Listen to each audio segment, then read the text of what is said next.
Assalamualaikum warahmatullahi wabarakatuh. Alhamdulillah allazi arsala rasulahu bil huda wa dinil haq liyuzhirahu ala dini kullihi wa kafa billahi syahida. Asyhadu an la ilaha illallah wahdahu la syarikalah wa asyhadu anna Muhammadan abduhu wa rasuluhu la nabiyya ba'da. Yang kami hormati dosen pengampu mata kuliah Pendidikan Kewarganegaraan, Bapak Randi Fadila Bustaman. Pada kesempatan kali ini, kami dari kelompok 7 akan mempresentasikan materi tentang ketahanan nasional. Next. Adapun anggota dari kelompok 7 yang bernama saya sendiri, Anissa Zamil Khadijah, dengan NPM 21700600113. Kemudian yang kedua ada Muhammad Rifki Kausar Sulanjana dengan NPM 217006015.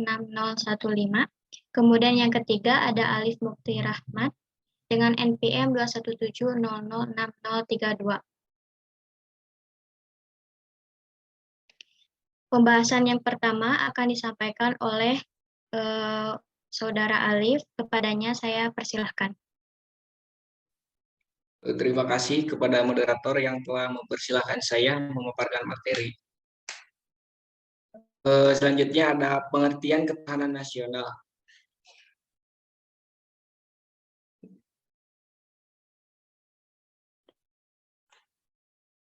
Kedaulatan Negara Kesatuan Republik Indonesia merupakan buah dari perjuangan seluruh rakyat Indonesia. Penjajahan selama ratusan tahun menempatkan bangsa Indonesia sebagai bangsa yang tertindas. Dalam kurun waktu yang lama, kekayaan Indonesia menjadi lumbung ekonomi bagi bangsa penjajahan dengan kondisi wilayah Indonesia yang sangat kaya sumber daya alam atau SDA. Selanjutnya ada ancaman terhadap keutuhan Indonesia sebagai sebuah negara dapat muncul kapan saja. Ancaman tersebut tidak hanya datang dari luar, tetapi juga dari dalam negeri. Meskipun demikian, dengan konsepsi-konsepsi yang dirumuskan oleh para pendiri bangsa atau founding father, pemerintah, dan tokoh-tokoh kenegaraan, Negara Kesatuan Republik Indonesia masih tetap tegak berdiri dan berdaulat.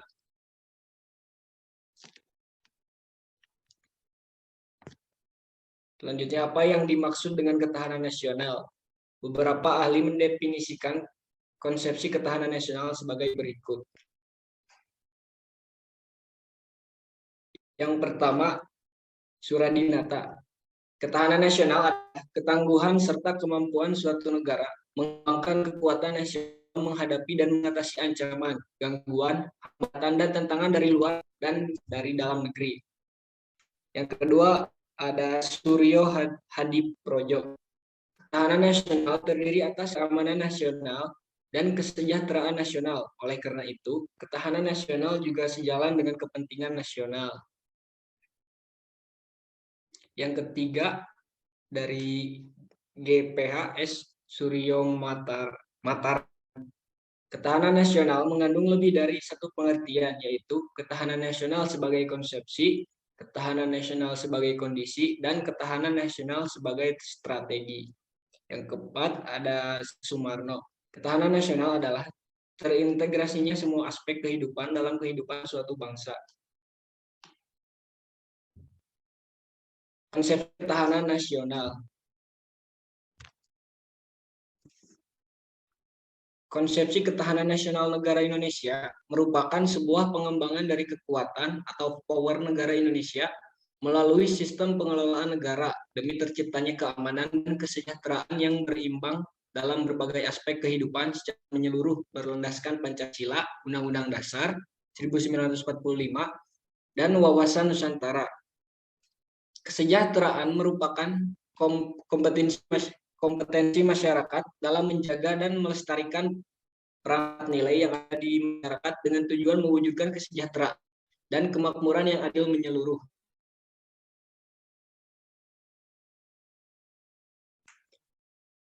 Bela negara sebagai upaya mewujudkan ketahanan nasional Indonesia.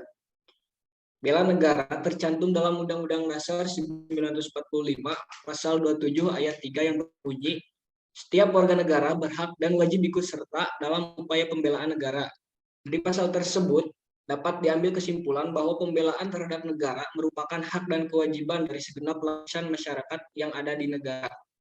Poin tersebut mengandung konsekuensi logis bahwa segenap lapisan masyarakat Indonesia berhak dan wajib untuk ikut berpartisipasi secara aktif dalam penentuan berbagai kebijakan atau peraturan mengenai bela negara melalui mekanisme yang sesuai dengan amanat Undang-Undang Dasar 1945 dan peraturan perundang-undangan yang berlaku di Indonesia. Asas ketahanan nasional. Asas ketahanan nasional negara Indonesia yaitu pelaksanaan kehidupan berbangsa dan bernegara dengan menjunjung tinggi nilai-nilai Pancasila, Undang-Undang Dasar 1945 dan wawasan Nusantara. Asas-asas ketahanan nasional negara Indonesia dijelaskan secara terperinci oleh Lemhanas sebagai berikut. Yang pertama, asas kesejahteraan dan keamanan.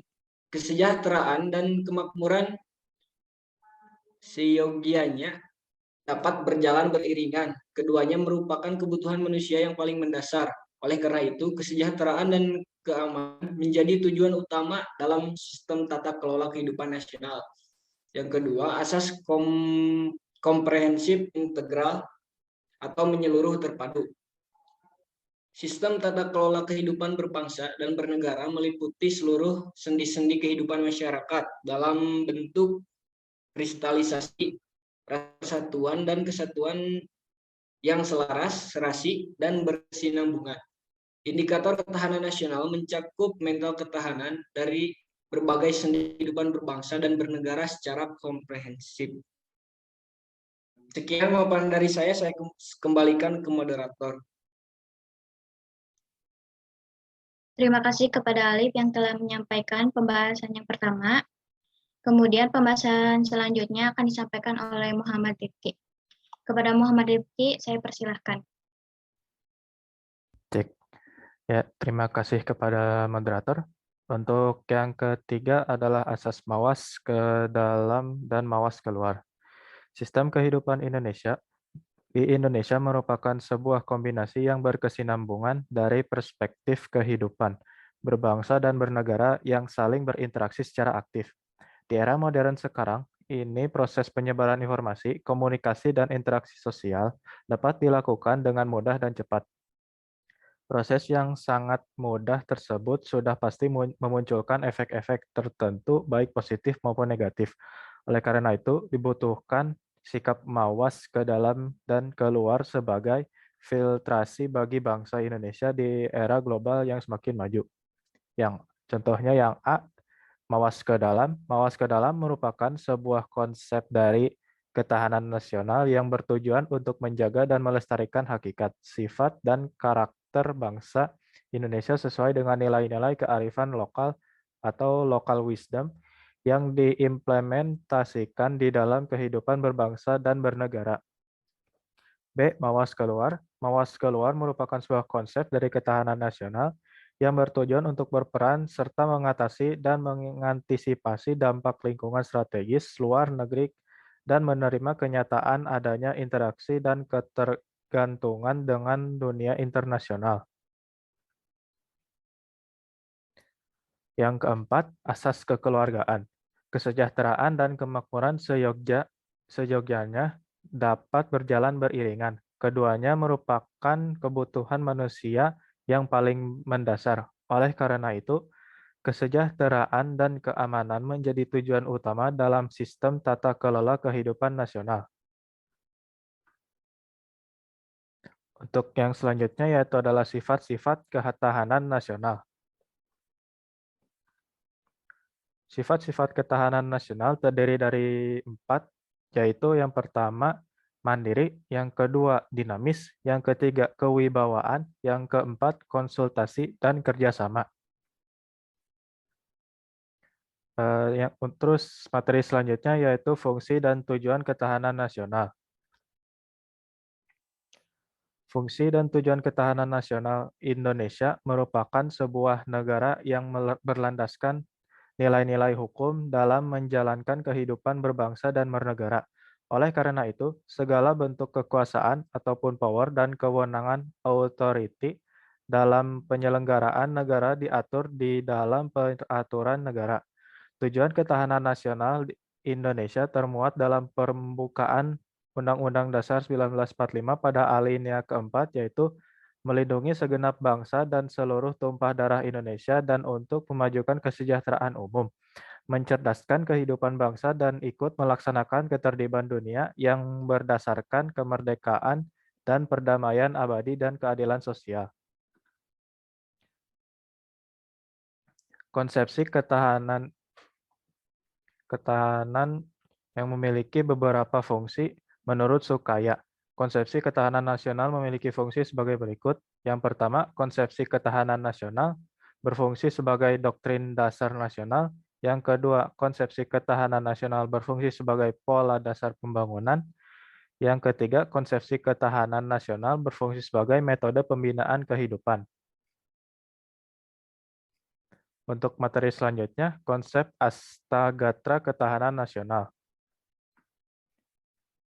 Konsep Astagatran merupakan sebuah penamaan untuk gabungan konsep ketahanan nasional yang memiliki 3 unsur alamiah, yaitu Trigatra dan unsur sosial, atau disebut Pancagatra. Sekian pemaparan materi dari saya kembalikan ke moderator. Terima kasih kepada Muhammad Rifki yang telah menyampaikan pembahasannya kedua. Untuk pembahasan yang terakhir, akan disampaikan oleh saya sendiri. Trigatra atau alamiah, yang pertama ada aspek geografi. Indonesia merupakan sebuah negara kepulauan yang terdiri atas banyak pulau. Kondisi geografis ini mempengaruhi kehidupan berbangsa dan bernegara. Maka aspek ancaman, tantangan, hambatan, dan gangguan yang ada di Indonesia akan sangat berbeda dengan apa yang dialami oleh negara lain. Kemudian ada yang kedua, aspek demografi. Masyarakat sebagai penentu tingkat keberhasilan penanaman dan penerapan konsep ketahanan nasional didasari pentingnya kualitas sumber daya manusia pada masyarakat di sebuah negara. Oleh karena itu, pengembangan potensi sumber daya manusia di Indonesia menjadi hal yang penting. Yang ketiga, aspek sumber daya alam. Berbagai sumber daya alam yang didapatkan dari darat, laut, dan udara dengan rincian sebagai berikut. Yang pertama ada kekayaan alam terdiri atas flora, fauna, dan tambang. Kedua, ada sifat kekayaan alam yang dapat diperbaharui dan tidak dapat diperbaharui. Yang ketiga, ada keberadaan kekayaan alam, yaitu di atmosfer, di permukaan bumi, dan di dalam bumi. Yang kedua, Pancagatra atau sosial. Pancagatra sosial, yang pertama ada ideologi. Ideologi merupakan sistem nilai yang berasal dari ide manusia yang dijadikan landasan dalam mengarungi kehidupan berbangsa dan bernegara dalam rangka mencapai cita-cita. Efektivitas ideologi sebuah negara bergantung pada sumber, isi, dan implementasi ideologi itu pada tataran praksis di lingkungan masyarakat. Yang kedua ada politik. Bila melihat dinamika politik pada zaman sekarang, tantangan dan ancaman terhadap kedaulatan nasional justru semakin tinggi. Masuknya pengaruh budaya dan ideologi dari luar sangat berpotensi mengancam stabilitas negara. Berbagai ancaman, tantangan, hambatan, dan gangguan yang akan dihadapi oleh bangsa Indonesia pada masa mendatang akan sangat berdampak bagi ketahanan nasional Indonesia itu sendiri, terutama di bidang politik. Yang ketiga ada ekonomi. Ekonomi merupakan usaha bersama, berarti setiap warga negara mempunyai hak dan kesempatan yang sama dalam menjalankan roda perekonomian dengan tujuan mensejahterakan bangsa. Oleh karena itu, masyarakat diharapkan dapat terlibat secara aktif dalam kegiatan ekonomi demi kemajuan bangsa dan negara dengan asas kekeluargaan. Yang keempat ada sosial budaya. Kehidupan sosial merupakan sebuah kondisi di mana manusia selalu membutuhkan orang lain dalam melakukan interaksi, kerjasama, dan hubungan interaksi lainnya. Budaya merupakan nilai-nilai yang diajarkan oleh nenek moyang bangsa Indonesia dan dimanifestasikan di dalam kehidupan sehari-hari. Yang kelima ada pertahanan dan keamanan. Manifestasi dari ketahanan, pertahanan, dan keamanan bisa dianalisis dari filtrasi yang dilakukan oleh bangsa Indonesia yang didasari oleh kesadaran untuk melaksanakan bela negara sesuai dengan profesinya masing-masing dan senantiasa memelihara stabilitas pertahanan dan keamanan yang dinamis, serta kesadaran untuk mempertahankan kehormatan, harkat, martabat, dan kedaulatan Indonesia. Kemudian materi selanjutnya ada ATHG atau ancaman, tantangan, hambatan, dan gangguan. Yang pertama ada ancaman. Ancaman merupakan setiap usaha dan kegiatan baik dari dalam negeri maupun luar negeri yang dinilai membahayakan kedaulatan negara, keutuhan wilayah negara, dan keselamatan negara. Yang kedua ada tantangan, suatu hal yang upaya yang bertujuan menggugah kemampuan, jadi tantangan ini bisa bermakna positif atau negatif. Yang ketiga ada hambatan, merupakan kegiatan yang dilakukan baik dari luar maupun dari dalam yang bertujuan untuk menghalangi perkembangan positif sebuah negara. Yang keempat ada gangguan, merupakan suatu usaha yang berasal dari dalam dan dari luar yang bertujuan untuk mengganggu stabilitas sebuah negara. Materi selanjutnya ada analisis ATHG atau ancaman, tantangan, hambatan, dan gangguan yang ada di Indonesia. Yang pertama ancaman, ada ancaman militer, merupakan sebuah ancaman menggunakan kekuatan bersenjata yang dinilai membahayakan keutuhan dan kedaulatan negara. Yang kedua ada ancaman non-militer. Menurut Indrawan, ancaman non-militer pada hakikatnya adalah ancaman menggunakan faktor-faktor non-militer yang dinilai mempunyai kemampuan yang membahayakan kedaulatan negara, keutuhan wilayah negara, dan keselamatan segenap bangsa. Yang kedua ada tantangan.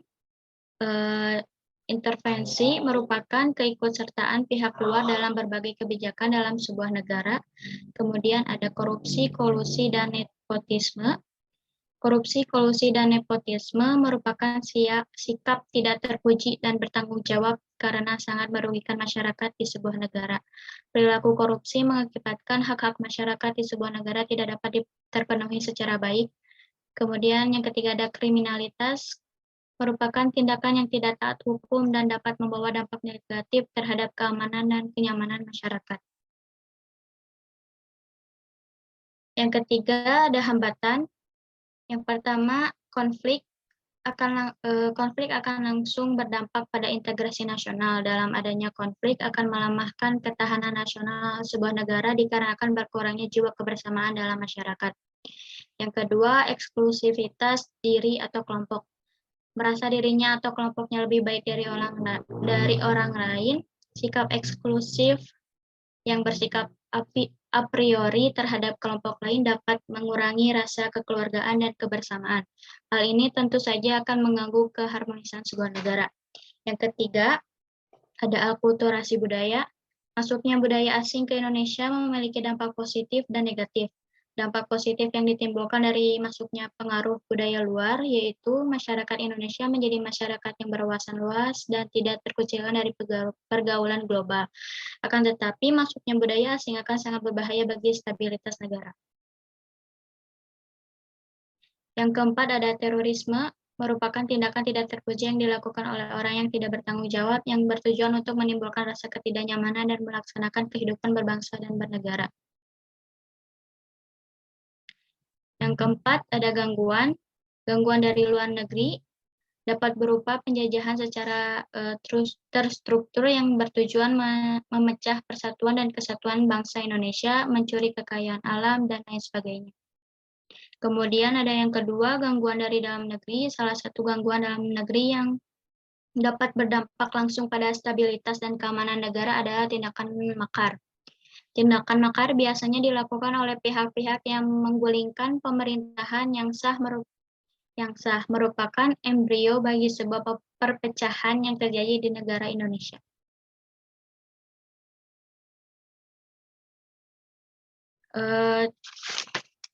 Mungkin cukup sekian yang kelompok kami bisa sampaikan. Kurang lebihnya mohon dimaafkan. Terima kasih. Wassalamualaikum warahmatullahi wabarakatuh.